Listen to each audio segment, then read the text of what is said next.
ഞാൻ വിനീത, മലപ്പുറം ജില്ലയിലെ തിരൂരിൽ നിന്ന് വരുന്നു. ഞാൻ കൃപാസനത്തിൽ ഇവിടെ തീർത്ഥാടന ഉടമ്പടി എടുത്തത് 2024 ആഗസ്റ്റ് 16-നാണ്. എന്നെ പ്രത്യക്ഷീകരണ സാക്ഷിയാക്കിയ മാതാവിനും ഈശോയ്ക്കും ഞാൻ ആദ്യമേ നന്ദി പറയുന്നു. ഈ സാക്ഷ്യം പറയാൻ എന്നെ അനുവദിച്ച ഈ കൃപാസനം പ്രവർത്തകർക്കും ഞാൻ ആദ്യം നന്ദി പറയുന്നു. ഞാനൊരു ഹിന്ദു നായർ സമുദായത്തിൽപ്പെട്ട ആളാണ്.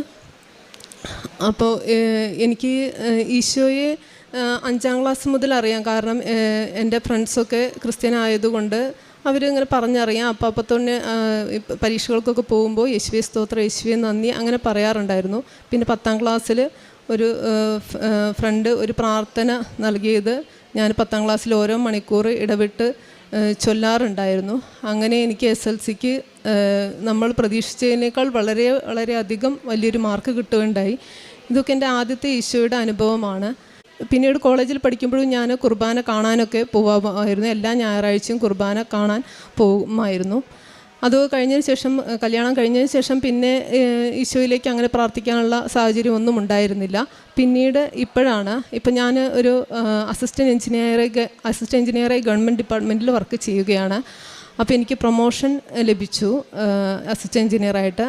ആ സമയത്ത് എൻ്റെ അച്ഛന് കാലിൽ വലിയൊരു മുറിവ് പ്രൊമോഷൻ ലഭിക്കുമ്പോൾ അപ്പോൾ അച്ഛൻ അതിൻ്റെ പിന്നാലെ നടന്നുകൊണ്ടിരിക്കുകയാണ്. ഒന്നരാടം പോയി അത് ദൂരെയുള്ള സ്ഥലത്ത് പോയി കെട്ടണമായിരുന്നു. വളരെ അധികം പൈസ ചിലവായിരുന്നു. അപ്പോൾ ഞാൻ ഈ പ്രൊമോഷൻ ലഭിച്ചതിന് ശേഷം അച്ഛനെ വിളിച്ച് പറഞ്ഞു, ഇങ്ങനെ ആയിട്ട് പ്രൊമോഷൻ ലഭിച്ചു എന്നൊക്കെ പറഞ്ഞു. പക്ഷേ അച്ഛൻ ഇതിലൊക്കെ ഭയങ്കര സന്തോഷിക്കുന്ന ആളാണ്. പക്ഷേ അച്ഛനതിൽ അതൊരു സന്തോഷം ഉണ്ടായിരുന്നില്ല. അച്ഛന് സംസാരിക്കാൻ തന്നെ പറ്റാത്തൊരവസ്ഥയായിരുന്നു. അപ്പം അമ്മയും പറഞ്ഞു അച്ഛനെന്തോ പ്രശ്നമുണ്ട്. അങ്ങനെ ഈ കാല് മുറി കെട്ടാൻ പോകുന്ന സമയം തന്നെ വേറൊരു ഡോക്ടറെ അടുത്ത് പോയി അച്ഛനെ കാണിച്ചപ്പോൾ അച്ഛന് തലയിൽ ഒരു മുഴയുണ്ട് എന്ന് പറഞ്ഞു. അങ്ങനെ അവിടെ ICUവിൽ 10 ദിവസം കിടക്കുകയുണ്ടായി. അപ്പോൾ ഈ തലയുടെ മുഴ എവിടെ നിന്നാണോ അവിടെ സ്റ്റാർട്ട് ചെയ്യില്ല, എവിടെ നിന്നോ സ്റ്റാർട്ട് ചെയ്തതാണ്. അപ്പോൾ ഒരു ഓങ്കോളജിസ്റ്റിനെ കാണിക്കാൻ പറഞ്ഞു. അങ്ങനെ ഓങ്കോളജിസ്റ്റിനെ കാണിച്ചപ്പോൾ അത് തൈറോയിഡ് ക്യാൻസർ ആയിരുന്നു. അപ്പോൾ അങ്ങനെ തൈറോയിഡ് ആദ്യം തന്നെ എടുത്ത് കളഞ്ഞു. പിന്നെ തൈറോയിഡിൻ്റെ റേഡിയോ തെറാപ്പിയും കഴിഞ്ഞു. പിന്നെ തലയിലെ മുഴ അത് ഓപ്പറേറ്റ് ചെയ്യണം എന്നായിരുന്നു പറഞ്ഞു തരുന്നത്. പക്ഷേ തലയിൽ മുഴ ഓപ്പറേറ്റ് ചെയ്താൽ എന്താ സംഭവിക്കുക നമുക്ക് പറയാൻ പറ്റാത്തതുകൊണ്ട് ഞങ്ങളതിന് സമ്മതിച്ചില്ല. അങ്ങനെ ഇരിക്കുമ്പോൾ എൻ്റെ അമ്മയ്ക്കും തീരെ സുഖമില്ലാതായി, അമ്മയും കിടപ്പിലായി. അപ്പോൾ അച്ഛനും അമ്മയും ഒരു ആങ്ങളയും മാത്രമാണ് എനിക്കുള്ളത്. ആങ്ങളയ്ക്കും സുഖമില്ല, നടുവേദനയൊക്കെ ആയിട്ട് അവന് കിടക്കാൻ മാത്രമേ പറ്റുള്ളൂ, അല്ലെങ്കിൽ നിൽക്കുക, അല്ലെങ്കിൽ ഇരിക്കാൻ ഒന്നും പറ്റില്ല. അപ്പോൾ ഇങ്ങനെ 3 ആൾക്കാരുള്ളത്. പിന്നെ ഞാനാണെങ്കിൽ കല്യാണം കഴിച്ചുകൊണ്ട് പോയി. അങ്ങനെയുള്ള അവസ്ഥയിൽ ഞാൻ ആകെ, പിന്നെ ഈ അച്ഛനാണ് ഉള്ളത്. അച്ഛനാണ് വീട്ടിലെ, ഈ വയ്യാത്ത അച്ഛനാണ് വീട്ടിലെ ജോലികളൊക്കെ എടുക്കുന്നത്. അപ്പോൾ അങ്ങനത്തെ ഒരു വല്ലാത്തൊരു മാനസികാവസ്ഥയിൽ ഞാൻ ഇരിക്കുകയാണ്. എനിക്കാണ് ഈ ജോലി പ്രൊമോഷനായി കിട്ടിയത് 80 കിലോമീറ്റർ അപ്പുറമുള്ള വേറൊരു സ്ഥലത്തേക്കാണ്. അപ്പോൾ ഞാൻ അവിടെ താമസമാണ്. അപ്പോൾ ഇവരെ നോക്കാൻ എനിക്ക് ആഴ്ചയിൽ വരാൻ പറ്റുള്ളൂ.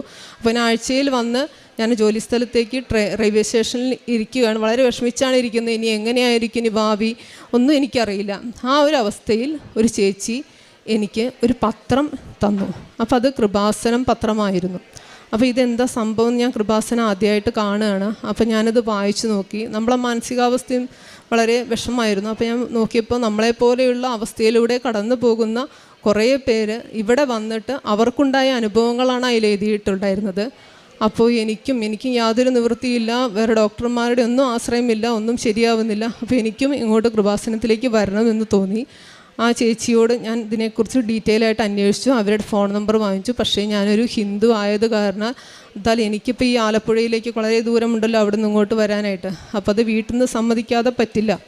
അപ്പോൾ ആ ചേച്ചി പറഞ്ഞു ഓൺലൈനായിട്ട് ഉടമ്പടി എടുക്കാം എന്ന് പറഞ്ഞു, സെർച്ച് ചെയ്താൽ മതി. ഓക്കെ. അപ്പോൾ ഞാൻ ജൂലൈ 22-നാണ് ഈ ചേച്ചിയെ കണ്ടത്. അപ്പോൾ ഞാൻ വീട്ടിൽ രാത്രി എത്തിയപ്പോൾ ഞാൻ ഓൺലൈൻ ഉടമ്പടിയെക്കുറിച്ച് നോക്കി. അപ്പോൾ ആദ്യം തന്നെ എനിക്ക് കണ്ടത് ലൈറ്റ് എ കാൻഡിൽ പ്രെയർ ആയിരുന്നു ഫസ്റ്റ് തന്നെ വന്നത്. അപ്പോൾ ലൈറ്റ് എ കാൻഡിൽ പ്രെയറിൽ ഞാൻ എൻ്റെ ജോലിയാണ് ഇട്ടത്. കാരണം എനിക്ക് അസിസ്റ്റൻ്റ് എഞ്ചിനീയറായിട്ട് ജോലി എന്ന് പറഞ്ഞു കഴിഞ്ഞാൽ ഞാൻ പ്രൊമോഷനായി വന്നതാണ്. അപ്പോൾ അത് വലിയൊരു ഉദ്യോഗം തന്നെയാണ്, നമ്മൾ മേലുദ്യോഗസ്ഥനാണ്. അപ്പോൾ നമ്മുടെ കീഴിലാണ് ബാക്കി എല്ലാ കാര്യങ്ങളും വരുന്നത്. അപ്പോൾ ഈ ജോലിയിൽ എനിക്കൊരു വലിയ പേടിയുണ്ടായിരുന്നു. അപ്പോൾ അതാണ് ഞാൻ ലൈറ്റ് എ കാൻഡിൽ പ്രെയറിൽ റിക്വസ്റ്റായിട്ട് വെച്ച്. പിന്നെ നോക്കിയപ്പോൾ ആണ് കണ്ടത് ഓൺലൈൻ ഉടമ്പടി. അപ്പോൾ അതിൽ ഞാൻ എൻ്റെ അച്ഛൻ്റെയും അമ്മയുടെയും ആങ്ങളയുടെയും എല്ലാ വിഷമങ്ങളും അതിൽ ആ 6 നിയോഗത്തിൽ വയ്ക്കുകയുണ്ടായി. അതിനുശേഷം 22-ാം തീയതി ആണ് ഞാനിത് വെച്ചത്. അതിനുശേഷം പ്രത്യക്ഷീകരണ പ്രാർത്ഥന, ഉടമ്പടി പ്രാർത്ഥന, സായന പ്രാർത്ഥന എല്ലാം അതുപോലെ ചെയ്യുന്നുണ്ടായിരുന്നു. അങ്ങനെ 22-ാം തീയതി കഴിഞ്ഞ് 29-ാം തീയതി ഒരാഴ്ച കഴിഞ്ഞ് ഞാനൊരു എഞ്ചിനീയറാണെന്ന് പറഞ്ഞല്ലോ. അപ്പോൾ എൻ്റെ കീഴിൽ ഒരു RCB, അതൊരു റെഗുലേറ്റർ കം ബ്രിഡ്ജ് ഉണ്ട്. അപ്പോൾ അതിലിപ്പോൾ മഴക്കാലമായിരുന്നു. ആ മഴക്കാലമായപ്പോൾ ഒരു ഷട്ടർ മാക്സിമം ഉയർത്തി വെക്കണം. അപ്പോൾ ആ ഷട്ടർ മാക്സിമം ഉയർത്തി വെക്കാൻ ഞങ്ങൾക്ക് നിർദ്ദേശം വന്നിരുന്നു. അപ്പോൾ ഞങ്ങൾ മാക്സിമം ഉയർത്തി വെച്ചു. ഇനിയും 2 മീറ്റർ ഇനിയും ഉയർത്തി വെക്കാം. പക്ഷേ അത് 2018, 2019 ഫ്ലഡിൽ മാത്രമാണ് ഉയർത്തി വെച്ചിരുന്നത്. കാരണം അത് കുറച്ച് ഹൈ റിസ്ക് ആണ്. പിന്നെ പൊക്കി കഴിഞ്ഞാൽ താഴ്ത്താൻ പറ്റില്ല. അപ്പോൾ അത് കാരണം ആരും 2019 കഴിഞ്ഞിട്ട് പിന്നെ ഉയർത്തി വെച്ചിട്ടില്ല. അപ്പോൾ അത് തന്നെ ഞാനും ഫോളോ ചെയ്തു. അപ്പോൾ വേണ്ട, ഉയർത്തി വെക്കേണ്ട, നമുക്ക് കുഴപ്പമില്ല, അധികം മഴയൊന്നും പെയ്യുന്നില്ലല്ലോ പറഞ്ഞു. അങ്ങനെ 29-ാം തീയതി രാവിലെ ഞങ്ങളുടെ RCBയുടെ അപ്സ്ട്രീമിൽ ഒരു വലിയ മരം വന്നു. അപ്പോൾ ആ മരം രാവിലെ വന്നപ്പോൾ അത് ഒഴുകിപ്പോയിക്കോളും, ഷട്ടറിൻ്റെ അടിയിൽ കൂടെ ഒഴുകിപ്പോയിക്കോളും എന്ന് വിചാരിച്ചു. പക്ഷേ ഉച്ചയായപ്പോൾ ആ മരം ഷട്ടറിൽ തടയാനായിട്ടാണ് വരുന്നത്. അപ്പോൾ അത് പ്രശ്നമാണ്, വെള്ളത്തിൻ്റെ ഒഴുക്ക് നിലയ്ക്കും. അപ്പോൾ ഞങ്ങൾ പെട്ടെന്ന് തന്നെ മെക്കാനിക്കലുകാരെ വിളിച്ച് അത് ഷട്ടർ മാക്സിമം 2 മീറ്റർ ഉയർത്തി വയ്ക്കാൻ സാധിച്ചു. അന്നാണ് വയനാട് ചുരൽമലയിൽ ഉരുൾപൊട്ടി. അവിടേക്കാണ്, ഈ പാലത്തിലേക്കാണ് വെള്ളം മുഴുവൻ വരുന്നത്. കാരണം ഒരിക്കലും നമ്മളൊരു ഉരുൾപൊട്ടും എന്ന് നമ്മൾ വിചാരിക്കുന്നില്ല. ആ സമയത്താണ് ഉരുൾപൊട്ടി അവിടേക്ക് വെള്ളം വന്നത്. അപ്പോൾ ആ 2 മീറ്ററോളം ഉയർന്നു വെള്ളം. സ്ലാബിൻ്റെ തൊട്ടാണ് ഒഴുകിയത്. അപ്പം ഞാനത് ഇപ്പോൾ ഒരു ഈശോ അല്ലെങ്കിൽ ഈശോ മാതാവ് ഒരു മരമായി വന്ന് എന്നെ അവിടെ എൻ്റെ ജോലി ചെയ്യാൻ അനുവദിച്ചു എന്നുള്ളത്. ജോലി ചെയ്യാൻ ഒരു നടപടിയെടുക്കാനാണ് ഈശോ ഒരു മരമായി വന്നത്. അല്ലെങ്കിൽ ആ മരം വന്നിട്ടില്ലെങ്കിൽ ഒരിക്കലും ഞാനത് ഉയർത്തി വെക്കില്ലായിരുന്നു. ഞങ്ങളുടെ ആ പ്രദേശം മുഴുവൻ 2 മീറ്ററോളം വെള്ളം പൊങ്ങിക്കഴിഞ്ഞാൽ കുറേ ആൾക്കാർ, വീടുകളെല്ലാം വെള്ളത്തിലാകുമായിരുന്നു. മാത്രമല്ല ഞാനുൾപ്പെടെയുള്ള എൻ്റെ മേലുദ്യോഗസ്ഥരെല്ലാം സസ്പെൻഷനാവുമായിരുന്നു. അപ്പോൾ അങ്ങനെ ഒരു അവസ്ഥയിൽ നിന്ന് ഈശോയാണ്, അതായത് 22-ാം തീയതി ഓൺലൈൻ ഉടമ്പടി എടുത്തത് കാരണം ഈശോ എന്നെ അതിൽ നിന്ന് വലിയൊരു അപകടത്തിൽ നിന്ന് ഞങ്ങളെ നാടിനെ മൊത്തമാണ് രക്ഷിച്ചത്. പിന്നെ അതിനുശേഷം ഈ ഉരുൾപൊട്ടൽ ഉണ്ടായതിനെ തുടർന്ന് എനിക്ക് 80 കിലോമീറ്റർ ദൂരെ ഉള്ളൊരു സ്ഥലത്താണ് ട്രാൻസ്ഫർ ലഭിച്ചതെന്ന് പറഞ്ഞല്ലോ. അപ്പോൾ ഈ ട്രാൻസ്ഫർ, പിന്നെ അച്ഛൻ്റെ അമ്മയുടെയും അസുഖങ്ങളും, അപ്പോൾ ഞാൻ അവരെ ആഴ്ചയിലാണ് നോക്കാൻ പോകുന്നത്. അപ്പോൾ ട്രാൻസ്ഫറിന് കുറേ റിക്വസ്റ്റ് കൊടുത്തിരുന്നു മേലുദ്യോഗസ്ഥർ. പക്ഷേ നമുക്ക് ആൾ സ്വാധീനം ഒന്നും ഇല്ലാത്തതിനാൽ നമുക്കൊരിക്കലും അത് കിട്ടില്ലായിരുന്നു.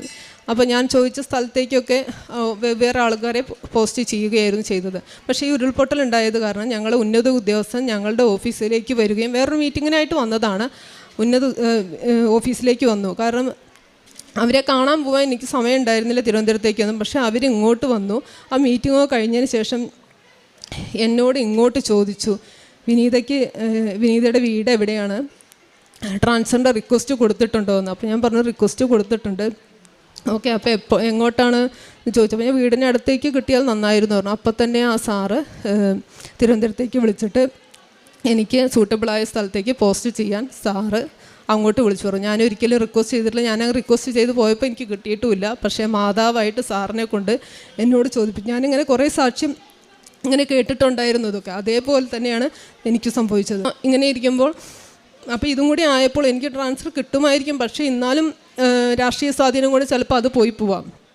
അപ്പോൾ ഞാൻ ഹസ്ബൻഡിനോട് പറഞ്ഞു എനിക്ക് കൃപാസനത്തിൽ ഇങ്ങനെ പോകണം. ഞാൻ ഓൺലൈൻ ഉടമ്പടി എടുത്തുകൊണ്ട് എൻ്റെ ഓഫീസിലെ ഈ പ്രശ്നങ്ങൾ ഒക്കെ ഒഴിവായി കിട്ടി. ആ വെള്ളപ്പൊക്കത്തിൽ നിന്നൊക്കെ ഞങ്ങൾ രക്ഷിച്ചു. അത് പിന്നെ ഈ കൃപാസനത്തിൽ പോയി എനിക്ക് ട്രാൻസ്ഫർ കിട്ടുമെന്ന് എനിക്ക് തോന്നുന്നു. എന്നെ കൃപാസനത്തിൽ പോകാൻ അനുവദിക്കും. അപ്പോൾ ഹസ്ബൻഡ് എന്തോ ഓക്കെ, ഒരു പ്രാവശ്യം മാത്രം പോയിക്കോ എന്ന് പറഞ്ഞു. അപ്പോഴേക്കും ഞാൻ ചാടി വേഗം കൃപാസനത്തിലേക്ക് പോന്നു. ഇവിടെ തീർത്ഥാടന ഉടമ്പടി എടുത്തു. ഈ തീർത്ഥാടന ഉടമ്പടി എടുത്തതിൻ്റെ 10-ാം ദിവസം എനിക്ക് എൻ്റെ വീടിൻ്റെ അടുത്തേക്ക് തന്നെ ട്രാൻസ്ഫർ ലഭിക്കുകയുണ്ടായി. അതിന് ഈശോയോടും മാതാവിനോടും ഞാൻ വളരെയധികം നന്ദി പറയുന്നു. പിന്നെയുള്ളത് എൻ്റെ അച്ഛൻ്റെ അസുഖം. അച്ഛൻ്റെ തലയിൽ മുഴയ്ക്കൊന്നും ചെയ്തിരുന്നില്ല. അത് മുഴ ഓപ്പറേറ്റ് ചെയ്യാനായിരുന്നു പറഞ്ഞിരുന്നത്. അപ്പം മുഴ ഓപ്പറേറ്റ് ചെയ്തിരുന്നവരുടെയൊക്കെ അവസ്ഥ നമുക്കറിയാം. ഒന്നില്ലെങ്കിൽ കോമാ സ്റ്റേജിലായി പോകും. അപ്പോൾ അത് കാരണം തന്നെ ഞങ്ങളതിന് സമ്മതിച്ചിരുന്നില്ല. ഉടമ്പടി എടുത്തതിന് ശേഷം അച്ഛന് ഉടമ്പടി തൈലം നെറ്റിയിലും തലയിലും പിന്നെ തൈറോയിഡിൻ്റെ അവിടെയൊക്കെ പുരട്ടി കൊടുക്കുമായിരുന്നു. പിന്നെ ഉടമ്പടി ഉപ്പ് കഞ്ഞിയിലിട്ട് കൊടുക്കുമായിരുന്നു. എന്നിട്ട് ഈ ഉടമ്പടി എടുത്ത് 1 മാസത്തിന് ശേഷം സ്കാൻ ചെയ്തപ്പോൾ അച്ഛൻ്റെ തലയിൽ ആ മുഴ കാണുന്നില്ല. അപ്പോൾ അത് കാരണം അച്ഛന് ഈ മുഴയുള്ള കാരണം അപസ്മാരത്തിൻ്റെ ഗുളിക കൊടുക്കുമായിരുന്നു. അപ്പം അതിന് ഭയങ്കര ക്ഷീണമായിരുന്നു. അപ്പോൾ ഈ മുഴ ഇല്ലയെന്ന് അറിഞ്ഞപ്പോൾ അപസ്മാരത്തിൻ്റെ ഗുളിക നിർത്താനും പറഞ്ഞു. അച്ഛന് റേഡിയോ അയോഡിൻ തെറാപ്പിയായിരുന്നു തൈറോയിഡിൽ ചെയ്തിരുന്നത്. അത് 6 മാസം കഴിഞ്ഞാൽ പിന്നീടും ചെയ്യണമായിരുന്നു. അപ്പോൾ 6 മാസം കഴിഞ്ഞ് അതിന് പോയി നോക്കിയപ്പോൾ സ്കാൻ ചെയ്തപ്പോൾ ആ തൈറോയിഡിൻ്റെ ആ പ്രശ്നവും പോയി. ഇനി അങ്ങനെ റേഡിയോ അയോഡിൻ തെറാപ്പി ചെയ്യേണ്ടതെന്ന് ഡോക്ടർ പറഞ്ഞു. അപ്പോൾ ഇത്രയും അനുഭവങ്ങളൊക്കെയാണ് എനിക്കുണ്ടായത്. പിന്നെയുള്ളത്, എൻ്റെ 17 വർഷമായി ഞാൻ കല്യാണം കഴിഞ്ഞിട്ട് എൻ്റെ ഹസ്ബൻഡിൻ്റെ വീട്ടുകാരുമായിട്ട് എപ്പോഴും ഒരു എന്താ പറയുക, അവർ ചെയ്യുന്നത് എനിക്ക് പറ്റില്ല, ഞാൻ ചെയ്യുന്നത് അവർക്ക് പറ്റുന്നില്ല. എപ്പോഴും വീട്ടിൽ പ്രശ്നം, ഹസ്ബൻഡിന് സമാധാനമില്ലായ്മ, ഇങ്ങനെയായിരുന്നു. പക്ഷേ ഉടമ്പടി എടുത്തതിന് ശേഷം എല്ലാവർക്കും അങ്ങോട്ടും ഇങ്ങോട്ടും സ്നേഹത്തോടെ വർത്തിക്കാനും ഇപ്പോൾ യാതൊരു പ്രശ്നവും വീട്ടിൽ ഇല്ല. ഹസ്ബൻഡിനും സമാധാനമായി. അതുപോലെ തന്നെ കുട്ടികൾ നന്നായി പഠിക്കുകയൊക്കെ ചെയ്യും. പക്ഷേ ഫസ്റ്റ് റാങ്ക് കിട്ടാൻ കുറച്ച് പണിയാണ്. കാരണം എല്ലാവരും ഒരുപോലെ പഠിക്കുന്നതല്ലേ. അപ്പോൾ ഞാൻ ഈ തീർത്ഥാടന ഉടമ്പടി ഇവിടെ എടുത്തതിന് ശേഷം അടുത്ത പരീക്ഷയ്ക്ക് എൻ്റെ 2 മക്കൾക്കും ഫസ്റ്റ് റാങ്ക് ലഭിക്കുകയുണ്ടായി.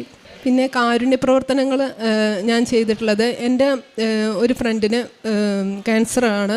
അപ്പോൾ ആ ക്യാൻസറിൻ്റെ ട്രീറ്റ്മെൻറ്റിനൊക്കെ ഞങ്ങൾ കുറേ സഹായിച്ചിട്ടുണ്ട്. പിന്നെ അവൾക്ക് ഈ ട്രീറ്റ്മെൻറ്റ് പ്രകാരം കുറേ കടങ്ങളുണ്ടായിട്ടുണ്ട്. അപ്പോൾ കടങ്ങൾ വീട്ടാനായിട്ടൊരു കട തുടങ്ങണം എന്ന് അവൾ ആഗ്രഹിച്ചിരുന്നു. അപ്പോൾ ആ കടയ്ക്ക് വേണ്ടിയിട്ടുള്ള സഹായങ്ങളൊക്കെ ഞങ്ങൾ ചെയ്തു കൊടുത്തു. പിന്നെയുള്ളത്, അപ്പോൾ എന്നെക്കൊണ്ട് ചെയ്യാൻ പറ്റാത്ത സമയത്ത് ഞങ്ങളൊരു SLC ഗ്രൂപ്പുണ്ട്. ആ SSLC ഗ്രൂപ്പിൽ എല്ലാവരോടുമായി റിക്വസ്റ്റ് ഇട്ട് അവളെ എന്തെങ്കിലും സഹായിക്കാനായിട്ട്, അങ്ങനെ അവൾക്ക് സഹായങ്ങൾ ഇടയ്ക്കിടയ്ക്ക് ചെയ്യാൻ കഴിഞ്ഞു. പിന്നെയുള്ളത്, വൃദ്ധസദനത്തിൽ ഞാനും ഹസ്ബൻഡും മക്കളും കൂടി ചെന്ന് അവരുടെ അടുത്ത് സംസാരിക്കുകയും അവർക്ക് വേണ്ട സാധനങ്ങളെല്ലാം വാങ്ങിക്കൊടുക്കുകയും എല്ലാം ചെയ്തിട്ടുണ്ട്. പിന്നെ ഇവിടുന്ന് കിട്ടുന്ന പത്രം എൻ്റെ അടുത്ത് 2 ദിവസം കൊണ്ട് തന്നെ ചിലവാകും. ആദ്യം ഒരു കെട്ട് പത്രമായിരുന്നു കിട്ടിയിരുന്നത്, അത് 2 ദിവസം കൊണ്ട് അവിടെയുള്ള ഓട്ടോക്കാർക്കും ഹോസ്പിറ്റലിലും കൊടുത്തു. ഇത്രയധികം ഈശോ എന്നെ അനുഗ്രഹിച്ചു. എല്ലാത്തിനും ഈശോയ്ക്കും മാതാവിനും നന്ദി പറയുന്നു. ജ്ഞാനത്തിൻ്റെ പുസ്തകം 9-ാം അധ്യായത്തിൽ 10-ാം തിരുവചനം അരുളി ചെയ്യുന്നു: വിശുദ്ധ സ്വർഗത്തിൽ നിന്ന്, അങ്ങയുടെ മഹത്വത്തിൻ്റെ സിംഹാസനത്തിൽ നിന്ന് ജ്ഞാനത്തെ അയച്ചു തരണമേ. അവൾ എന്നോടൊത്ത് വസിക്കുകയും അധ്വാനിക്കുകയും ചെയ്യട്ടെ. അങ്ങനെ അങ്ങയുടെ ഹിതം ഞാൻ മനസ്സിലാക്കട്ടെ. അസിസ്റ്റൻ്റ് എൻജിനീയറാണ്. തൻ്റെ കീഴിൽ അനേകം പേര് വർക്ക് ചെയ്യുന്നു, മേലുദ്യോഗസ്ഥരുമുണ്ട്. താൻ എടുക്കേണ്ട പല തീരുമാനങ്ങളുമുണ്ട് തൻ്റെ പ്രൊഫഷണൽ ലൈഫിൽ. അതുകൊണ്ട് തന്നെയാണ് ജ്ഞാനത്തിൻ്റെ പുസ്തകത്തിൽ തിരുവചനങ്ങൾ വിശുദ്ധ സ്വർഗത്തിൽ നിന്ന്, മഹത്വത്തിൻ്റെ സിംഹാസനത്തിൽ നിന്ന് ജ്ഞാനത്തെ അയച്ചു തരണമേ. ജ്ഞാനം കൂടെയുണ്ടെങ്കിൽ സകലതും അറിയുന്ന അവൾ എൻ്റെ പ്രവൃത്തികളിൽ എന്നെ ബുദ്ധിപൂർവ്വം നയിക്കും. തൻ്റെ പ്രൊഫഷനുമായിട്ട് ബന്ധപ്പെട്ട ഒരു വലിയ വിപത്തിൽ നിന്ന് താനും തൻ്റെ മേലുദ്യോഗസ്ഥരും ഒക്കെ സസ്പെൻഷനിലാകാമായിരുന്നു. ചൂരൽമലയിലെ ഉരുൾപൊട്ടൽ, അത് തങ്ങളുടെ നാടിനെ, നിലമ്പൂരാണോ തിരൂര്, നിലമ്പൂർ ആ പ്രദേശം, അതും ഇവരുടെ ആ പ്രദേശവും നശിച്ചു പോകാൻ ഇതൊരു കാരണമായേനെ എന്നാണ് വിനീത ഇവിടെ പങ്കുവെച്ചത്. ആ ഒരു അവസ്ഥയിൽ തനിക്ക് ഉചിതമായ ഒരു തീരുമാനമെടുക്കുവാൻ അവിടെ ഒരു തടസ്സമാണ് വന്നത്. ആ തടസ്സം ഒരു മരമായിരുന്നുവെങ്കിൽ ഈ മകൾ പറയുന്നു, അത് അമ്മയാണ്, ഈശോയാണ് അങ്ങനെ ആ തടസ്സം കൊണ്ടുവന്ന് എനിക്ക് ആ സമയത്ത് കാര്യങ്ങൾ ചെയ്യുവാൻ വേണ്ട കൃപ നൽകി. ഓൺലൈൻ ഉടമ്പടി എടുത്ത് ഏതാനും ദിവസങ്ങൾക്കുള്ളിലായിരുന്നു തനിക്കിത് ചെയ്യാൻ സാധിച്ചതെന്ന് ഈ മകൾ വ്യക്തമാക്കുന്നുണ്ട്. പിന്നീട് തനിക്ക് പ്രൊമോഷൻ ലഭിക്കുന്നതും അതിനും ഈ ഒരു അനുഭവത്തിലൂടെ തൻ്റെ പ്രൊഫഷണൽ ലൈഫിൽ താൻ ചെയ്ത ആ ഒരു കാര്യത്തിലൂടെ തൻ്റെ മേലുദ്യോഗസ്ഥൻ അവിടെ വരുന്നു. വിനീതയ്ക്ക് ട്രാൻസ്ഫർ എങ്ങോട്ടാണെന്ന് ചോദിക്കുന്നു. അങ്ങനെ താൻ ഒരിക്കലും ഇതൊന്നും പറഞ്ഞിട്ടില്ല മേലുദ്യോഗസ്ഥനോട്. എന്നാൽ അമ്മ ഇതൊക്കെ പറയുന്നുണ്ട് മേലുദ്യോഗസ്ഥനോട്. അതുകൊണ്ടാണ് നാം ഓരോ കാര്യങ്ങൾ പറയുമ്പോൾ നമ്മുടെ ചെവിയോട് ചെവി ചേർത്ത് അമ്മ ഇങ്ങനെ കേട്ടുകൊണ്ട് നിൽക്കുകയാണ്. ഈ അമ്മ വേണ്ടതുപോലെ കാര്യങ്ങൾ വ്യക്തമാക്കും. അമ്മ വാഗ്ദാന പേടകമാണ്, സതുപദേശത്തിൻ്റെ മാതാവാണ്. ഈ സതുപദേശത്തിൻ്റെ മാതാവായ അമ്മ ഇവിടെ ഇടപെടുന്നു ആ ഉദ്യോഗസ്ഥനിലൂടെ. അങ്ങനെയാണ് തനിക്ക് ആൾ സ്വാധീനമുണ്ടെങ്കിലും രാഷ്ട്രീയ സ്വാധീനമുണ്ടെങ്കിലും ഒന്നും താൻ ഇതിനു മുമ്പൊക്കെ ശ്രമിച്ചിട്ടുമുണ്ട്. എന്നാൽ അപ്പോഴൊന്നും തനിക്ക് ലഭിച്ചിട്ടില്ല. തനിക്ക് അത് ലഭിക്കുകയുമില്ല ഒരു ട്രാൻസ്ഫർ തൻ്റെ വീടിനടുത്തേക്ക്. അതിൻ്റെ കാരണങ്ങളൊക്കെ ഈ മകൾ പറഞ്ഞു. തൻ്റെ മാതാപിതാക്കളുടെ അവസ്ഥ, താൻ ഒരാൾ മാത്രമാണ് ആ കുടുംബത്തിലുള്ളത്, അവരെ ഒന്ന് സഹായിക്കാൻ.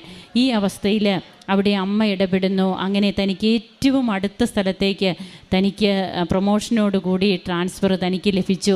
തൻ്റെ മക്കൾക്ക് വിദ്യാഭ്യാസ മേഖലയിൽ അവർക്ക് വിദ്യാഭ്യാസത്തിൽ വന്ന ഉയർച്ച, അതുപോലെ താൻ ചെയ്യുന്ന ഈശോയോടും അമ്മയോടും ഇന്ന് എത്രമാത്രം സ്നേഹമാണ് തനിക്കുള്ളത്. 5ാം ക്ലാസ്സിൽ പഠിക്കുമ്പോൾ തുടങ്ങിയ സ്നേഹം ഇന്നിപ്പോഴൊരു ആത്മബന്ധമായിട്ട് വളർന്ന് ഇന്ന് ഉടമ്പടിയിലൂടെ അത് പൂത്ത് ഫലമണിഞ്ഞ് ഇവിടെ അമ്മ പ്രത്യക്ഷപ്പെട്ട അൾത്താരയിൽ വന്നു നിന്ന് സാക്ഷ്യം പറയുകയാണ്. ഇതിൽ നമുക്ക് കാണുവാൻ കഴിയുക, it is not by merit but by grace. നമ്മുടെ യോഗ്യതയല്ല അത് ഈ മകൾ പറയുന്നുണ്ട്. ഞാൻ സ്വാധീനം ഉപയോഗിച്ചൊക്കെ നോക്കിയിട്ടും എനിക്ക് കിട്ടാതിരുന്ന പലതും, എൻ്റെ പ്രൊമോഷൻ എനിക്കത് അമ്മ എനിക്ക് നേടിത്തന്നു. നമുക്ക് കരങ്ങളടിച്ച് ഈശോയ്ക്കും അമ്മയ്ക്കും നന്ദി പറയാം.